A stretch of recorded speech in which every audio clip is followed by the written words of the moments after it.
6:45 a.m. This is the Sri Lanka Broadcasting Corporation. The news, edited by J. Yogaraj and read by Mario Vijayavardhana. The headlines. The National Movement for Social Justice reiterates that it is the responsibility of all members of Parliament to properly understand the power possessed by the Parliament and perform their duties properly. The President says the reports on the Easter attack investigations are to be submitted to Parliament shortly. Effective steps to solve the salary anomalies of the employees existing since 2017. The Central Bank of Sri Lanka reports that $499.2 million remittances were made by migrant workers during the month of August. The government plans to establish 3 private medical universities in the future to overcome the shortage of doctors. ICTA confirms a data loss of the gov.lk email domains. In news overseas, the US and Vietnam get a friendship upgrade.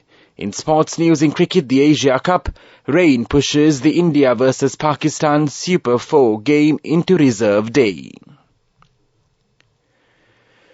The reports pertaining to the 2 investigations into the Easter Sunday terror attacks in 2019 will be presented to the Parliament before any final decisions are made, President Ranil Wickremesinghe says. Accordingly, upon the completion of the 2 investigations into the series of bombings, the reports from the Parliamentary Select Committee and the Presidential Commission of Inquiry will be presented to Parliament before any final decisions are made, the President's Media Division reports. Meanwhile, the head of state has decided to appoint a committee chaired by a retired Supreme Court judge to inquire into the recent allegations made by the UK's Channel 4 in their recent exposé on the Easter Sunday bombings.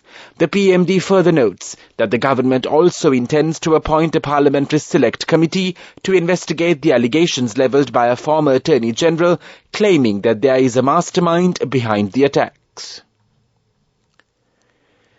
The chairman of the Sri Lanka Transport Board, SMKD Alvis, said the present administration has taken effective steps to solve the salary anomalies of the employees existing since 2017. The matter has been informed to the committee looking into government recruitment, salaries and restructuring. The committee will submit a report within the next few weeks to the cabinet, Mr. Alvis added. The Central Bank of Sri Lanka reports that $499.2 million remittances were made by migrant workers during the month of August. Accordingly, a total sum of $3,862.4 million of remittances were made from January to August this year. This shows a 74.4% increase compared to the same period last year. This news broadcast comes to you from the Sri Lanka Broadcasting Corporation.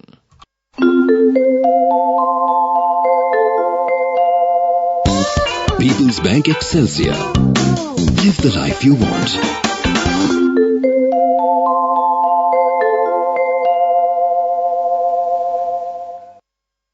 Minister Kehelia Rambukwala says the government plans to establish 3 private medical universities in the future. The minister made these remarks at a media conference held in Kandy yesterday. The minister pointed out that there is a shortage of doctors even though there are 11 medical faculties in the state-run universities. The proposed new universities will solve the relevant problem, the minister added. Medical graduates from Sri Lankan universities are well accepted by world countries. The Information and Communication Technology Agency ICTA officially confirms a severe data loss incident affecting all the government offices using the gov.lk email domain. The Director for Strategic Communication at ICTA confirmed that several government offices using the gov.lk email domain, including the Cabinet Office, were affected by the data loss. He said the reason is believed to have been caused by a large-scale ransomware attack between the 17th of May and the 26th of August. ICTA reported approximately 5,000 email addresses were impacted by the ransomware attack, and there was no backup system for a critical period of 2 months. Several emails that were lost due to the attack are now irrecoverable.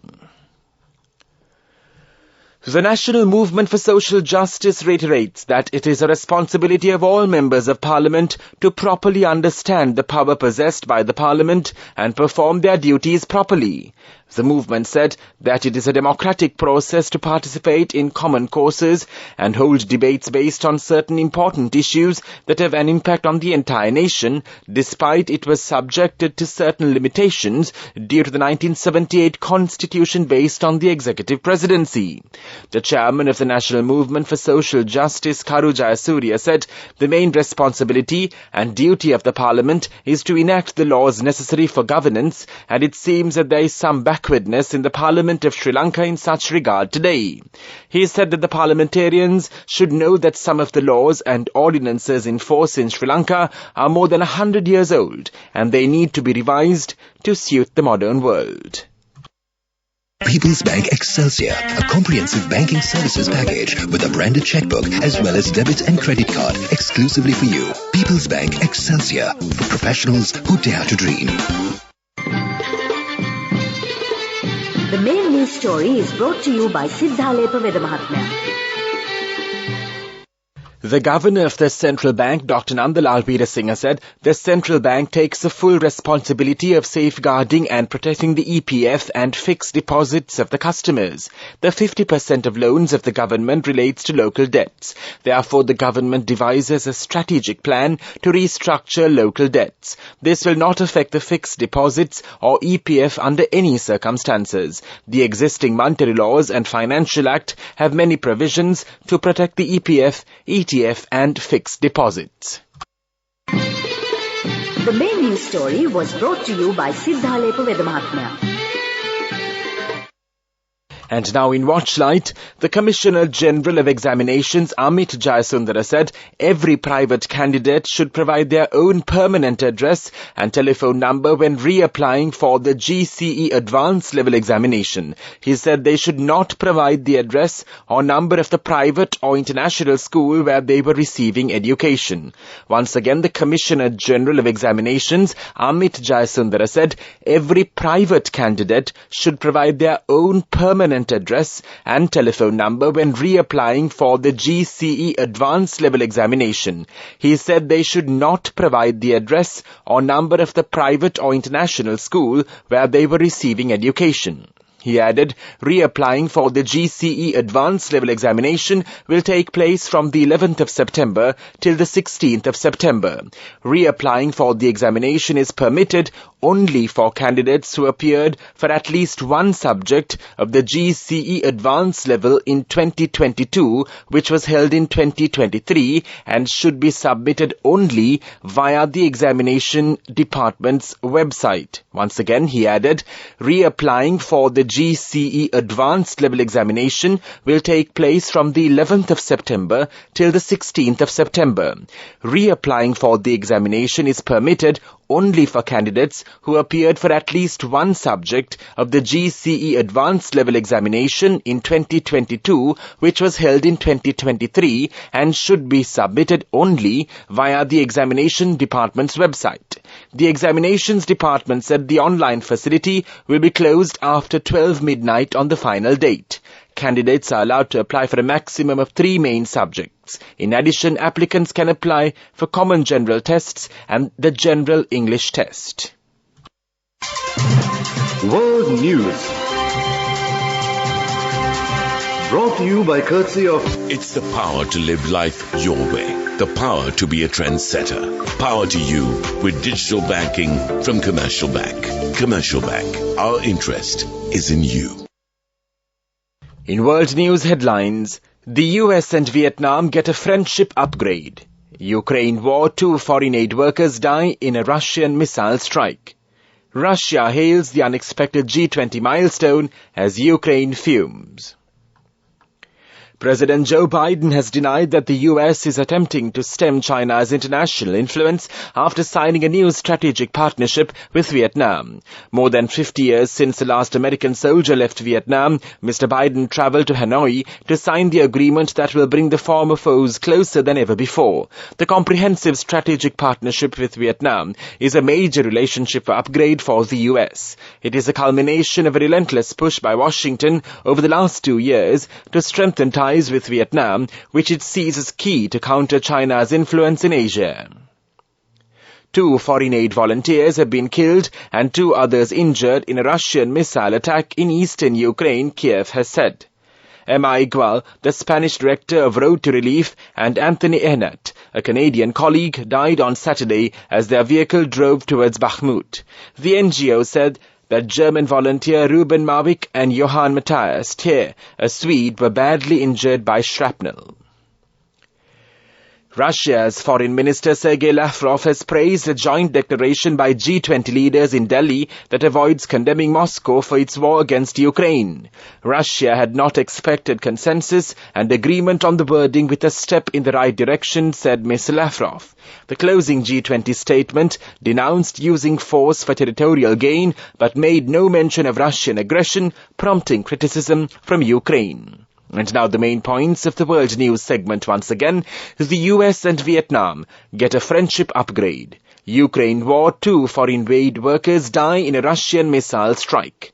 Russia hails unexpected G20 milestone as Ukraine fumes.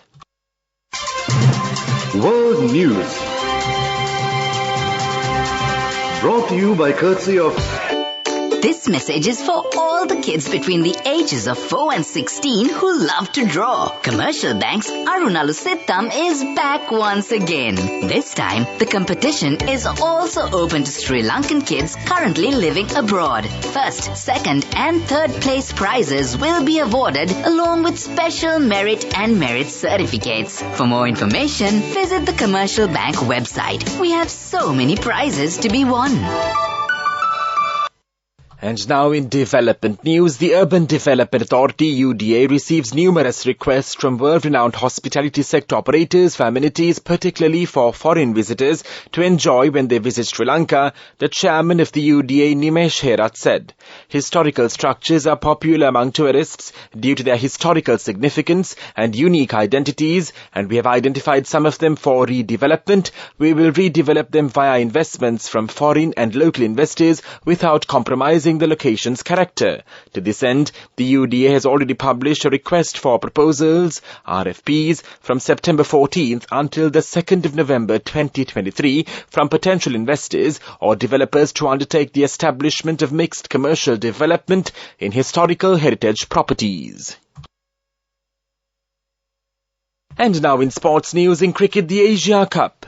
Rain has pushed the Asia Cup Super 4 game between India and Pakistan into a reserve day. The contest is scheduled to resume as a full 50 overs a side match with India, 147 for 2 in 24.1 overs. India made a bright start to the game with Rohit Sharma and Shubman Gill scoring half-centuries at better than a run a ball in an opening stand of 121. Shaheen Shah Afridi bowled an expensive first spell, while Naseem Shah was luckless at the other end, beating Rohit's bat repeatedly with outswing and extra bounce. Pakistan recovered some control by dismissing both openers within 8 balls of each other, with Shaheen returning after going off the field with an injured finger to get Gill with a slower ball, before rain arrived with Virat Kohli and KL Rahul at the crease. Rain relented to allow the umpires to inspect the ground at 7:30 p.m. and 8 p.m. They were due to conduct another inspection at 8:30 p.m. with a focus on 2 areas of concern square of the wicket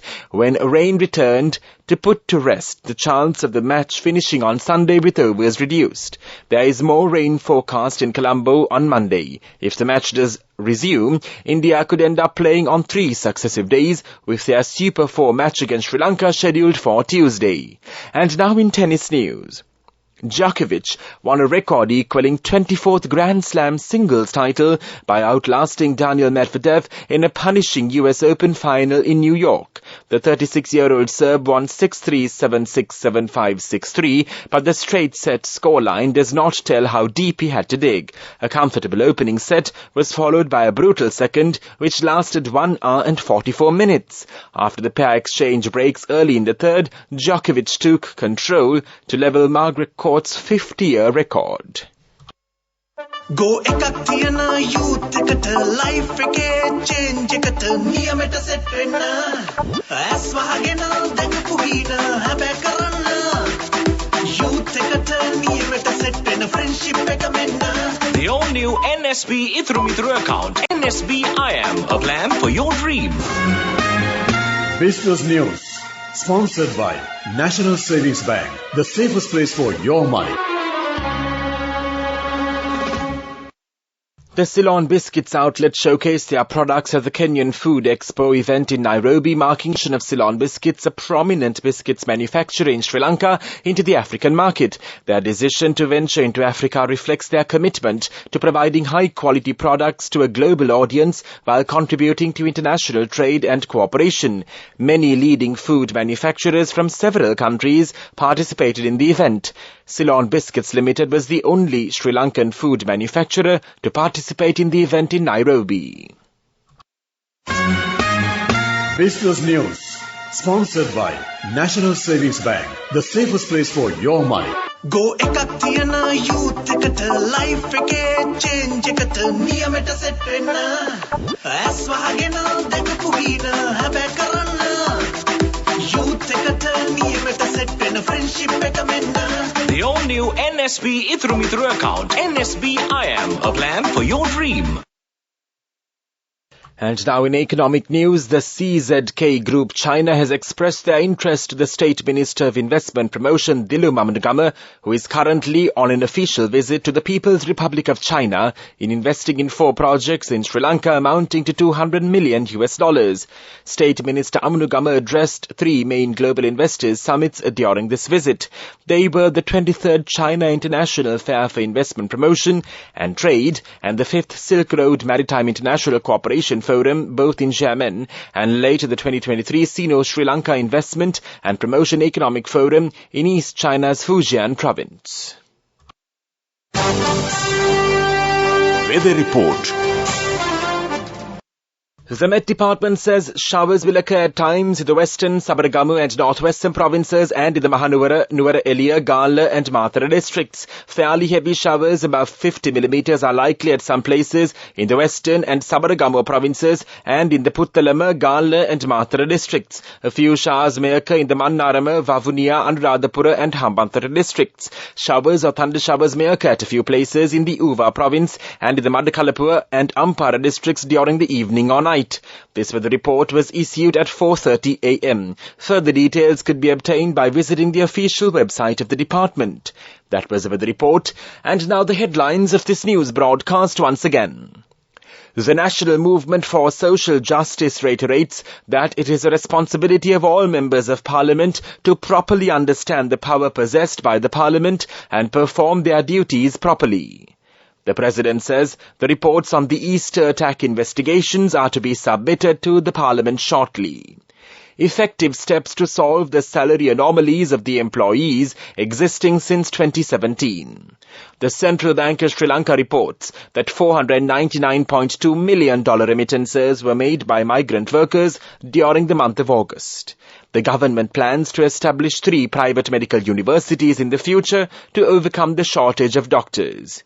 ICTA confirms data loss of gov.lk email domains. In news overseas, the US and Vietnam get a friendship upgrade. In sports news in cricket, the Asia Cup, rain pushes India versus Pakistan Super 4 game into reserve day. That concludes this news broadcast, and now it's back to Anupama Gamage on the other side this morning too.